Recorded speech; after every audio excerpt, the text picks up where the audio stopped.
Bonjour Laurence. Bonjour Damien. Alors le marathon de New York, c'est vous? Oui, c'est ça. Le marathon de New York, c'est dimanche. Et donc l'occasion de nous pencher sur une nouvelle discipline dont je ne connaissais pas l'existence. Donc merci. C'est normal, c'est nouveau. Ah ben c'est pour ça. Donc c'est une discipline qui allie le running et le yoga. Donc le running, la course, le yoga. Et on appelle ça le running yoga. Ouais, et ça a le vent en poupe, ça va cartonner. C'est tout ça nouveau. là, ce qu'on voit là.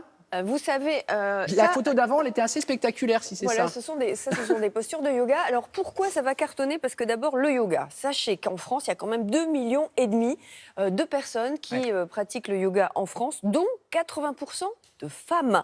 C'est le sketch de Foresti, vous savez, à 40 ans, je me mets au yoga. Voilà, ce sont les femmes, en grande partie. Et 93% de ces yogis s'adonnent à un autre sport. Ce sont des sportifs, les yogis. Et en premier lieu, donc, le running. Running et yoga, donc, ce sont deux disciplines qui sont complémentaires et qui s'imbriquent. On va comprendre pourquoi avec ce nouveau concept, le running yoga, qui fusionne course à pied et qui est basé sur la biomécanique du corps, et notamment sur la biomécanique de la foulée de running, et englobe des postures de yoga, comme vous venez de voir. Alors, les objectifs, quels sont-ils? C'est d'améliorer les performances et la récupération pour éviter les blessures et prendre plus de plaisir à la pratique du running. On est d'accord, question très bête, on ne fait pas les deux en même temps, hein, c'est pas possible. Ah bah vous allez voir, c'est une méthode qui est mise au point par deux Français, Bénédicte Topsomer, école française de yoga, et Pascal Jauvert, thérapeute en médecine chinoise. Et c'est une méthode qui est adoptée par de nombreux champions d'ultra-trail et de trail. Vous savez, c'est la course super pointue, la diagonale des fous, le Mont Blanc, etc. Donc des champions s'y sont mis, direction le Bois de Boulogne, avant un petit échauffement par la salle. Alors le running yoga, c'est vraiment une méthode de yoga spécifique qui a été adaptée pour le runner et qui va permettre d'améliorer la manière dont on vit le running. La visée, c'est de se reconnecter avec la ceinture scapulaire, avec le haut du corps, parce que la foulée démarre dans les épaules. Donc on va venir prendre conscience des clavicules, des omoplates.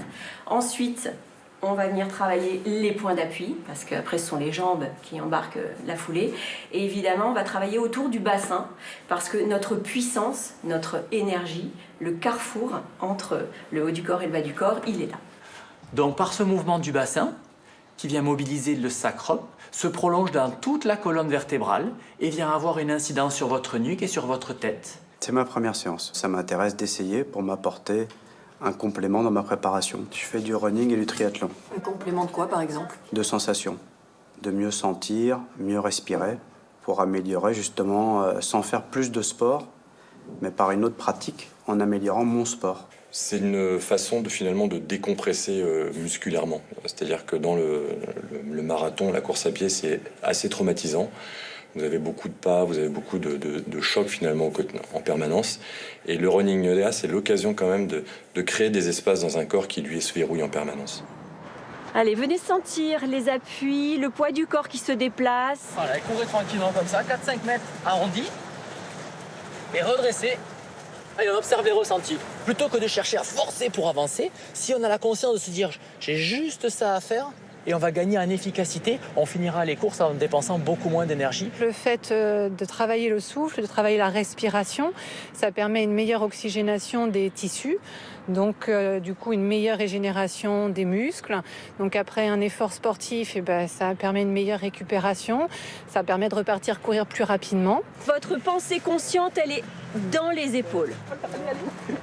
La foulée démarre dans les épaules et reconnectez-vous au souffle. Quand on court des ultra-trails pendant plus de 170 km, au bout d'un moment, le corps s'affaisse.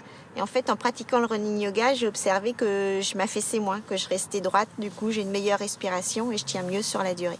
Ouvrir le cœur et expiration, kumbhak. La planche en poussant bien les talons vers l'arrière.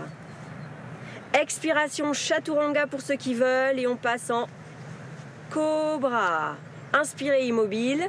Et expiration. Le fait d'utiliser la technique de yoga, ça leur permet d'améliorer leur posture et donc d'avoir une meilleure foulée sur des terrains qui vont être parfois accidentés, sur un sol qui va être assez dur souvent parce qu'on court en ville, donc on va se blesser plus facilement. Le corps va être plus apte à absorber les chocs si on le mène comme il faut et le yoga est génial pour ça. Le running, Laurence, ça intéresse beaucoup de monde. Bah oui, ça va intéresser le running yoga énormément de gens puisqu'il y a 10 millions de runners aujourd'hui en France. C'est le premier sport le plus accessible, gratuit, etc. C'est de la prévention aussi pour les sportifs occasionnels, le running yoga, parce que les bases du yoga, on l'a vu, ça apprend la conscience du corps, la proprioception et un meilleur équilibre. Donc pour éviter notamment de se tordre la cheville quand vous allez au bois courir, Damien, le dimanche, ça arrive. avec votre petit chien. Mais je fais très attention quand je cours le dimanche. Merci beaucoup, Laurence.